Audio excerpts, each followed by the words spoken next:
For some weird reason my mother-in-law really wants to go into our bedroom whenever she comes over. On one occasion I followed her as she went upstairs. I was going to get something for my child as the bedrooms are upstairs. And she walked past the bathroom on the main floor and up the stairs behind it. She didn't hear me and I caught her walking straight into my room and rifling through bills on my dresser. She denied snooping, even though I'd just watched her do it, and said she was just going to use our bathroom because she couldn't find the other ones. She walked right past the one on the main floor and another one in the upstairs hallway to go into our bedroom. Since that happened, I installed an exterior doorknob that requires a key on our bedroom door and one on the door to our office / spare bedroom. However, she's still always forgetting where the bathroom is and trying the bedroom and office door. This really ticks me off. My husband says that I just get annoyed at this because everything she does drives me crazy, and since we've put locks on the rooms we don't want her in, there isn't really a problem anymore. Well, over the holidays we had my in-laws over for dinner, and before they came I was searching for the bedroom keys. We hadn't used them in a while since we only lock the doors when mother-in-law comes over. My husband told me we didn't need to lock the doors since she wouldn't try to get into the rooms, and I insisted that she would because she loves to snoop. We went back and forth and decided to cover the doorknobs in superfine glitter to see if she tried them. I did this once before when husband didn't believe me about the snooping to prove she'd been in the rooms. Last time she ignored the glitter and we didn't say anything about it, but then my husband couldn't deny that she'd tried to snoop. So this time I covered the knobs in glitter and for the office went a touch further and rigged a little folder of glitter over the door to the office before the in-laws came over. I left it one side unlocked, French doors, and it was set so if you walked in the room you would get covered in glitter. Husband goes out of his way to show his mom the main floor bathroom when they got here and specifically asks his parents and sister not to go upstairs. There's a baby gate so the kids can't get upstairs either. Well, guess who had to go to the bathroom and got covered in glitter and had it all over their hands and hair?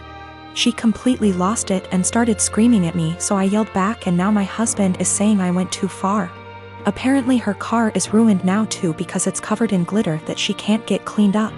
I will be ordering some cellulose glitter that is biodegradable and safer for future projects. And if she comes over again I will set up a camera. Or at least print out some fun fake documents so if she snoops again she can at least find something interesting.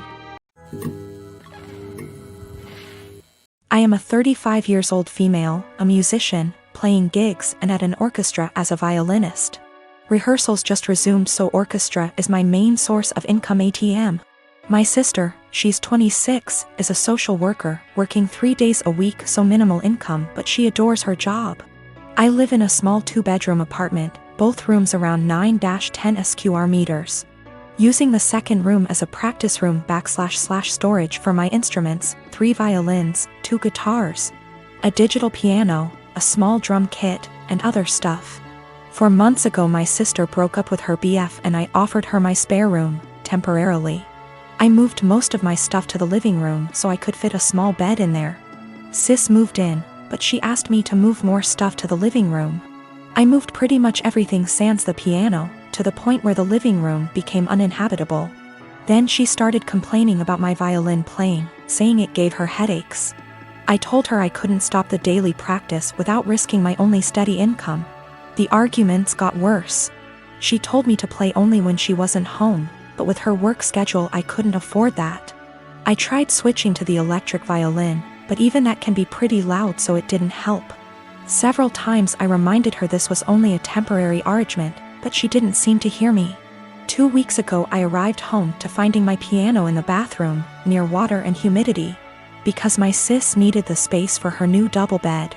When I told her she can't SRSLY expect me to store my piano there, she said, "Yeah, you will just have to sell it I guess." I got so mad I told her she has 7 days to leave, but she didn't take me seriously. For a week I only talked to her to remind her how much time she has left, but she always laughed it off, told me to stop acting like a crazy person. When the deadline came I boxed up all her stuff while she was at work, booked an Airbnb bedsit close by and drove her stuff there. She was livid but couldn't do anything but take her new keys and stay there. The following week she kept calling me with an increasingly apologetic tone, saying she shouldn't have moved my piano or bought a bed.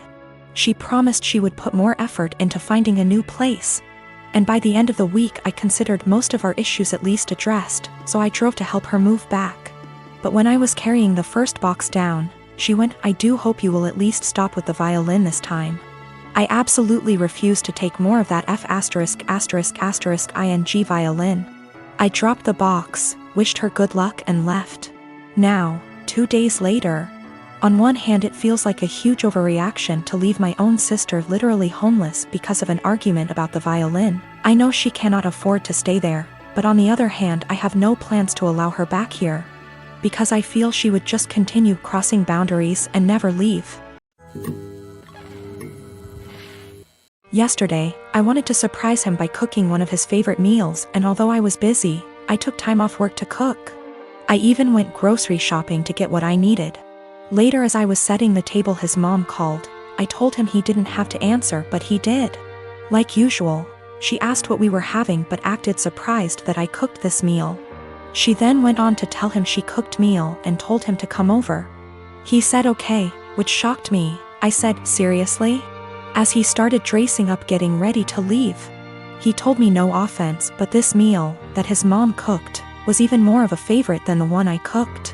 And grabbed his keys and left. I felt awful. I took his plate and threw it out, then ate my portion. As I was about to put the plate in the dishwasher, he got home looking angry, saying his mom lied about cooking that favorite meal and used it as an excuse to force him to eat dinner with her.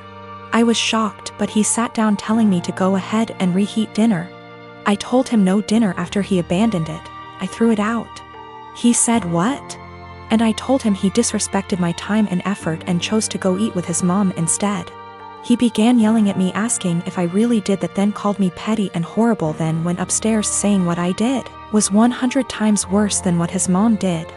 I definitely feel like I let my anger and frustration get the best of me, but it really felt unbearable having to live like this for so long. By the way, I'm 26 and he's 28. To make one thing clear, and that's the fact that my husband only does this when it comes to food. He lived with his mom, attended community college, and loved and still loves her food and is used to it.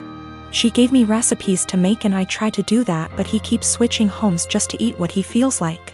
I will be sitting down with my husband soon. After he breaks the silence, I'm just giving him the space he said he wanted. I will also be pushing for couples counseling, although he's always been against it, but we'll see how things go. I'm not gonna lie, I still feel upset and like my efforts aren't being appreciated. His mom is definitely onto something with her little upsetting stunts. I realize how important boundaries are, but also realize how enforcing can be difficult.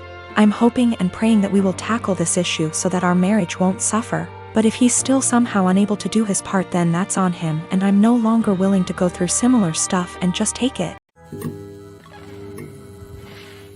I met my friend Chuck about 1.5 years ago. We were both part of an online local group for single parents, and eventually met offline with other group parents. I have known Britt since high school.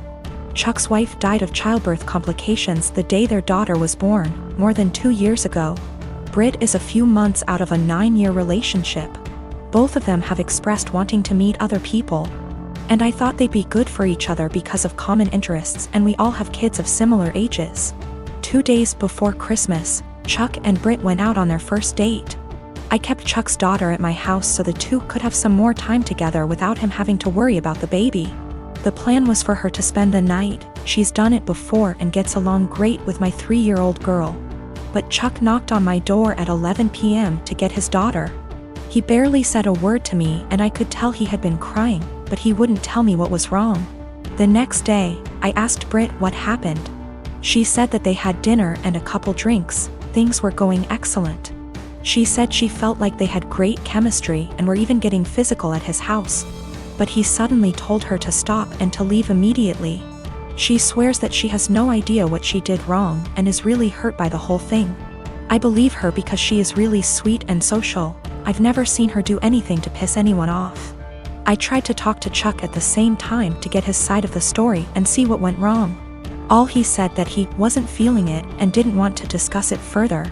I didn't push it, but when I went to wish him a Merry Christmas a day later, I saw he had deleted me from his social media. I texted it to him instead and asked, "You okay?" But no response. I am seriously hurt and don't know what to do. Chuck has become one of my closest friends, and our daughters are the best of friends too. I am really worried that this has something to do with his wife.